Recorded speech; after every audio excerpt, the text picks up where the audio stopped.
নমস্কার বন্ধুরা, সবাইকে স্বাগতম। আজ লোটস কিচেনের দ্বিতীয় রেসিপি বাদাম পোস্ত ভাতে। বাদাম পোস্ত ভাতের উপকরণ: প্রথমে বাদামটা আধ ঘন্টা ভিজিয়ে বাদামের খোসাগুলো ছড়িয়ে রেখে দেবেন। তারপর তার সাথে পোস্ত, গোটা জিরে, কাঁচা লঙ্কা, গোটা গোলমরিচ, নুন, হলুদ, চিনি, যাদের সুগার আছে না দিলেও হবে, আর সর্ষের তেল। মিক্সিতে জল দিয়ে, একটু জল দেবেন, জল দিয়ে বাদামটা দিয়ে একটু ভালো মতো পেস্ট করে নেবেন। এবার মিক্সিতে পেস্ট হয়ে গেছে। তারপর দেবেন হচ্ছে পোস্ত, জিরে,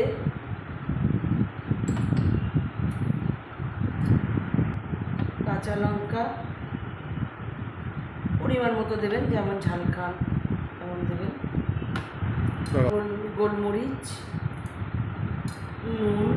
নুন পরিমাণ মতো, হলুদ সামান্য পরিমাণে,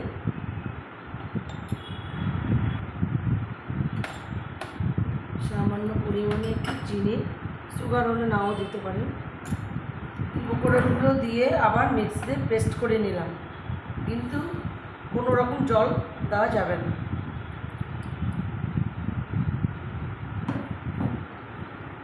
উপকরণ হচ্ছে একটা প্লেটের মধ্যে একটা মার্কিন কাপড় দেবে, দিয়ে উপকরণটা ভালো করে দিয়ে কাপড়টার মধ্যে রাখবেন।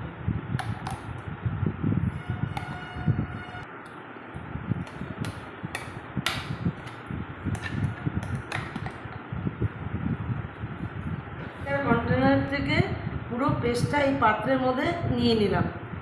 নেওয়ার পর একটু কাঁচা তেল দিয়ে, একটু বেশি করে দেবেন কাঁচা তেলটা, যেমন খান, দিয়ে তারপরে দিয়ে নেওয়ার পর কাপড়টা ভালো করে বেঁধে নেবেন, যাতে ভাতে দেওয়ার সময় যেন বাদাম পোস্ত ভাতের যেন বেরিয়ে না যায়। তারপর ভাতটা যখন সিদ্ধ হবে তখন ভাতের ভেতরে এটা ডুবিয়ে 10-15 মিনিট ফুটাবে। রেডি বন্ধুরা, গরম গরম সার্ভ করার জন্য।